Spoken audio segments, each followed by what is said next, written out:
Hey traders, David Frost, my strategic forecast. You're here for another episode of Common Sense Market Analysis. Today is Thursday, October 6, 2022. We're looking at a daily chart of the SPY or Spider, which is the proxy for the S&P 500. What do we have on the docket today? Well, it's not so much what we have on the docket today as it is what we have on the docket tomorrow. Friday morning is the Phony Jobs Number. Now, once again, for the 100th time, we don't give a hoot what the number is, whether it's 4 jobs or 4,000 jobs. Either way, the market's going to use it as an excuse to make a move. So what we're doing here is we're going to predetermine what the move's going to be in both directions. Why is that? Because we're the umpire calling balls and strikes.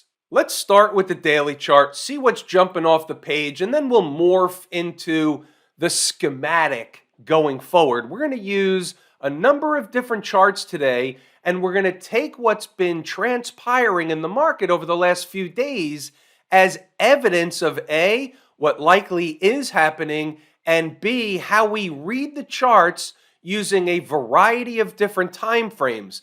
This is what we call a built-in lesson. The first thing we notice is the daily chart is doing the same thing it was doing yesterday, and now it's doing more of it, which is eating time off the clock in this bullish, flaggish type of formation.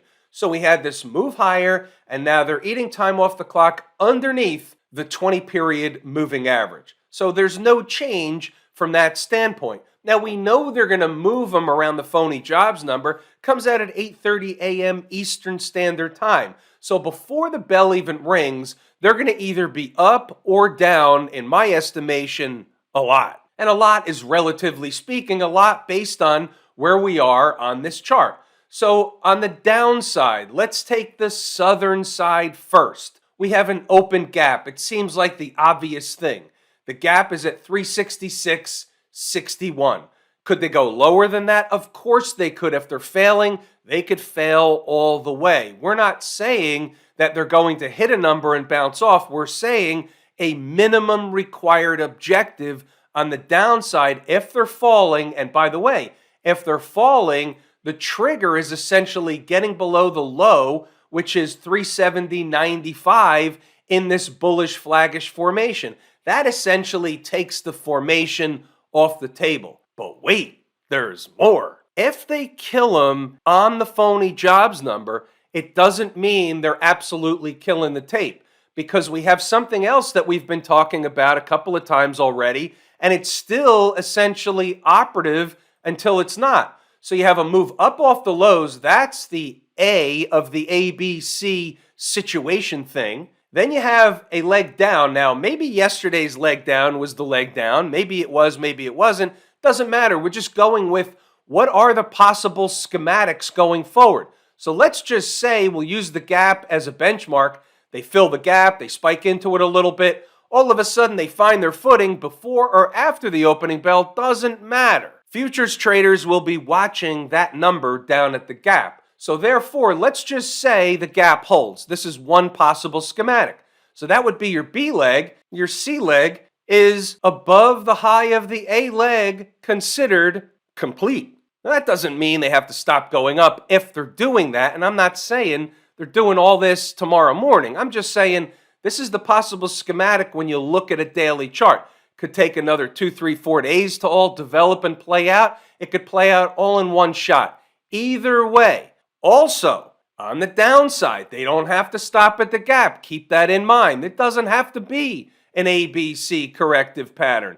They could come all the way in, back down to 360, back down to retest the lows, and oh, by the way, they can keep going. Remember, this was a bounce in a downtrend, a dead cat bounce. They're going to go lower anyway. The question is, can they get higher first? Like where? Like into our zone up at 385 or maybe even higher that we've been talking about the last few days. If they're doing the ABC, or if they just take off in the northbound lane after the Phony Jobs Number, that's what we're going to have our eye on. If they start to clear above yesterday's high, the 20-period moving average, they're going to be going for what? You got it.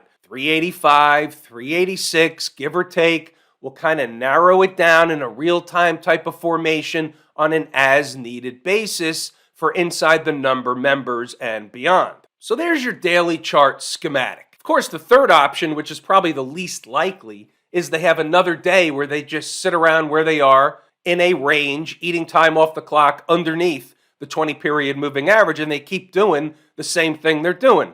That's the third option, and it's the least likely one. Here's a 240 chart, and it looks very similar to the daily chart. But there's one thing that you might take notice of, and specifically, if you've taken the course Lazy E-mini Trader, you'll notice that we're in an on-time type of situation. Okay, fair enough. Of note, puzzle piece on the table. 8:30 tomorrow morning, everything gets thrown out while they have a rodeo around the phony jobs number. So they can go up, they can go down. But just take note of this. Regular hours only. They're in an on-time type of situation.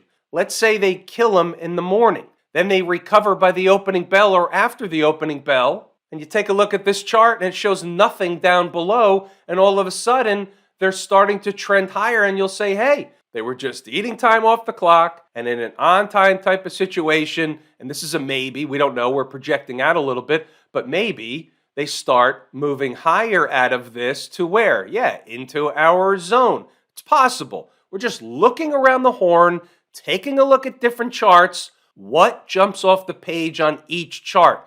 Are the charts trying to tell us anything in particular? Right now, the long-term charts, even though the market finished red today, they finished basically down into the close, it's not as bearish as you might think by watching the tape into the end of the day. When you look at the longer-term charts, you could say, hey, they can and absolutely are in a position to have another leg higher. That's the way this works. What about the 120 chart? You're going to find this one interesting. So it looks different than the 240, obviously different than the daily. What jumps off the page at me is this breakup candle low, 272.23. So they've run a test already in the vicinity of that low. They didn't spike below, they didn't get all the way down there, but all in all, they've come pretty close.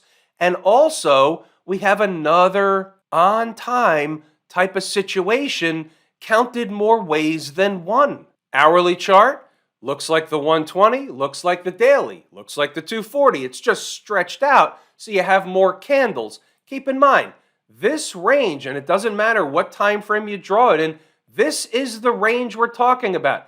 Below is the bear case and above is the bull case. And it's that simple. All they've been doing is going back and forth in this range. Again, traders who have taken the course, Lazy E-mini Trader, will notice another on-time type of situation.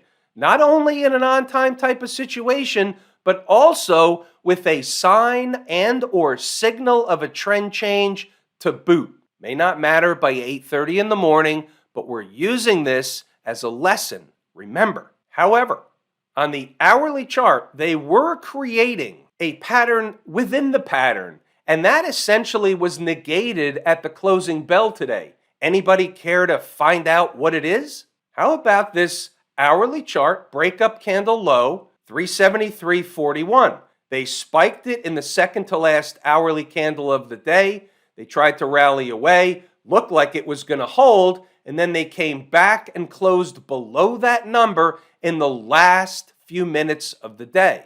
Doesn't change the 120 chart, which basically makes this low, which is the same from the 120 chart, the line in the sand between opening up the door to go down and fill the gap or more. What about inside the numbers? We had a nice juicy short trade today. It was kind of, as it turned out, one of those all you can eat. Let's go over the pre-market 0 dark 30 commentary first, and then we'll get to where the short was.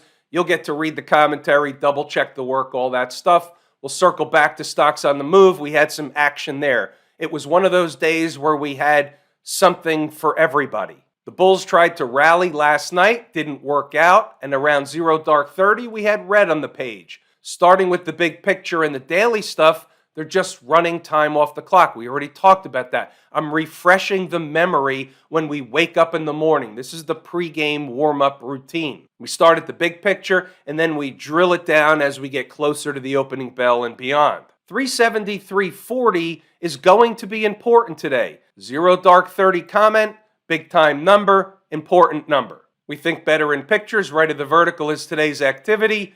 373.40 is here, and 373.40 is here, and that was an important number today. Sticky note number 1. It's the gateway to running a test of lower stuff like 372.60 and even yesterday's low, which is that same number we just pointed out. That's the gateway to filling the gap. That's the real important number, 370.95. That's the one that keeps the current pattern either intact or blows it out. 372.60 was the number below the 373.41. That's your lower line, back to the pictures, and you can see they made an attempt, came close, bounced away, left you a few pennies short. We had some stuff below if they were to blow through everything, but we didn't need that. Now pay attention to this one too. This is the other side. The bulls will begin the excitement phase if they can start pushing price above 377 for starters. So what we're saying here is there's nothing doing for the bull case until they can get above 377. Back to the thinking better in pictures, you can see here, they made an attempt all the way up here, but they were never actually able to touch 377. The high is 376.94. There are no accidents nor coincidences. That was an important spot, and it really was part of our, and this is a technical term, we were calling it our bull pivot. What does that mean? It means the market gets bullish if they're able to capture or recapture or get above 377, the bull pivot. All right, let's see what else we have as the day begins to get underway. 8:21, I had a pretty good handle on things. Today we have what we call a bull pivot zone. Why? Because we have two important numbers for completely different reasons right next to each other. So the zone is 376.65 to 377. Once again, above 377 is the bull case. The pivot zone will likely be a magnetic place. 8:21 a.m. There's your zone. There's your magnetic bull place pivot thingamajig, 376.65 to 377. Now watch this. We're not done yet. We're just getting started with this. Let's see what else we have. Starting to get close to the opening bell. Starting to get itchy. 374.85 down to 374.25 is a zone of support. If visited early, it's a bounce back area upward. Flipping back and forth, thinking better in pictures, there's your bounce back zone. Back to where? 376.65. Why? Because it's magnetic. You'll see that in a second. We haven't even opened the bell yet. Now here's the deal, 9:27. If they run up to the bull pivot zone first, the long trade is off. If they were going to drop them at the open, we're going to buy up the market to go back to run a test of the magnetic place, the bull pivot zone. But they didn't really do that. They did the other thing. They're headed for the pivot at 376.65 first. In the zone is overhead resistance. However, a reaction back down in the other direction is a coin toss for me at the moment. Mainly because they had a gap up at 377.15. And if they started getting above the gap, they were going to have another leg higher. Just wait. It's going to get juicy in a minute. And there you have it. Our first look at the importance of the bull pivot zone between 376.65 and 377. They were always going to fight back to that place.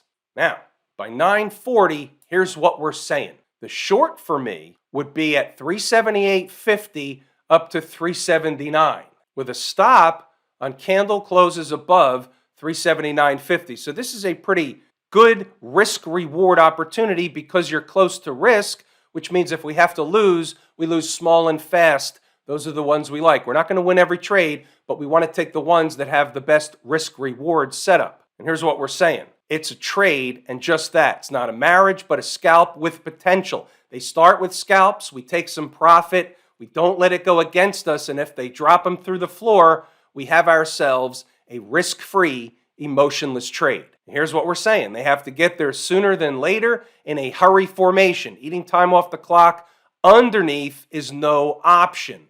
If taking the short is a couple minutes later, realize the big picture from the video. 942, some commentary about taking the short, looking at the big picture. You have to understand both sides of the tape, just a reminder. And there you have it. The scalp was done. 944, immediately they did the thing. And there it is, 378.50.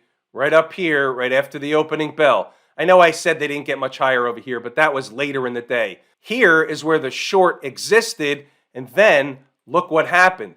They absolutely collapsed back down. It was an all-you-can-eat type of trade. Traders put some in their pocket right away, profit in their pocket, and then you're riding it down in a trailing type of position. The only way that they shake you out is if they go back to the point in which you entered. That's the worst case. That's called your break-even point. You either have a stop at break-even or in the money when you already have profit in your pocket. That's the way we create risk-free, emotionless trades. You like apples? Yeah. How do you like dem apples? Read the notes, go back to the chart to double check the work. You'll see the numbers, the commentary, the if-thens. We had another trade from Stocks on the Move. We actually had two more that triggered. We're going to circle back to those. In the interest of time, you got the meat and potatoes of what I wanted to show you out of the juicy morning trade, and that's what we're here for. We're not waiting for a trade at 1:45 in the afternoon. We're waiting for a trade during the morning rush hour, or 2 or 3, whatever it is.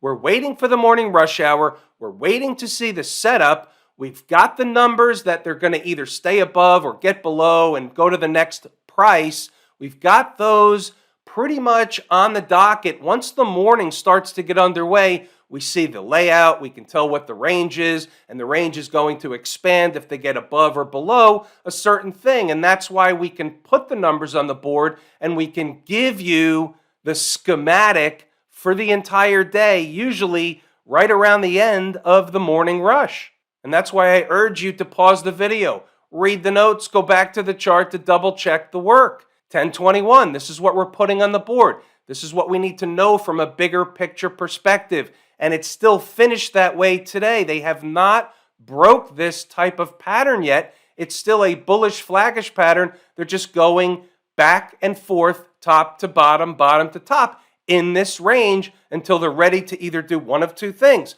break down or break out. The breakdown or breakout part is likely going to be as a result of the phony jobs number. Pause the video, read the notes, go back to the chart to double check the work. There's a lot of notes in here today. I'm just not going to burden you and read them to you. If you're interested and you are actively trading during the trading day, then you're going to want to know about this information. It's here to help you. Stocks on the Move. Keep in mind, we're on the front end of getting into earnings season. I believe it's next week that the banks are going to start reporting, and then they'll come fast and furious after that. We all know the way it works. We're looking for a bonanza. Today we had Splunk, AZN, and FCX. FCX is off the board. We're going to take a look at the other two charts. By the way, before we leave the SPY, just remember, this line is now at 376.65. Even after they collapsed from the short trade, they still fought their way back to the bull pivot zone. It was an important number from 0 dark 30 this morning. About Splunk getting a buzz cut at the open below the first number. So what do? We take it off the board. It doesn't exist.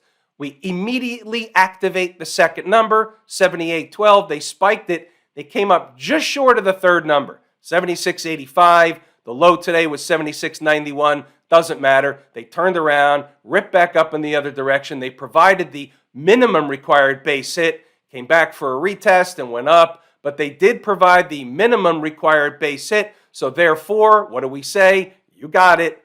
The numbers work. AZN hovered, came into it, bounced away. They provided a little bit of a trade. They didn't really provide the total base hit. They finished right on the number. So this really wasn't a positive trade. It certainly wasn't a shitburger. They just hung around the number. They hung around for what? You got it. A cup of coffee for why? Maybe the destination is lower. Anything doing over in Camp IWM? It's the same discussion as the SPY discussion that we had. all the charts pretty much look the same. They're not all exactly in the same position in terms of the range, where they are in the range, doesn't matter. They're still creating the same type of situation. So therefore, we have to employ the it's all the same market scenario. If they kill them on the phony jobs number, they're killing everything. If they pop them on the phony jobs number, they're rallying everything. Flat today for the transport people, they're hovering on the 20-period moving average, eating time off the clock. Same discussion, different chart. They're in a different position. You could see here that they're actually okay as long as they stay above the low here, 12,547 and change. However, if they're going to kill them, they're going to kill them. That's just the way it's going to work. Same routine for Q people, eating time off the clock underneath the moving average. To kill them or not to kill them? That is the question upon us. You ever notice whenever we get to the XLF, the financials, they always seem to do one of those things where there's no accidents or coincidences, and they did it again today. So look at the low here, breakup candle low, 31.62. They closed 31.64. They spiked it by a little bit, but managed to close above it by the bell. No accidents or coincidences. They do this kind of thing over and over and over again. But again, this is still going to be the same routine. They're either going to kill them at 8:30 or they're going to pop them at 8:30. They're all going to go together, including smash mouth. It is somewhat interesting how they finished above the 20-period moving average yesterday and today. Whether or not it's a signal for anything, we're going to have to wait for the phony jobs number anyway, so it doesn't really matter. And with that, if I told you how much I appreciate each and every one of you, without you, these videos are not even possible. That is true and accurate information. We're pulling the ripcord here today. I'm David Frost, my strategic forecast. Thanks again for tuning in to another episode of Common Sense Market Analysis.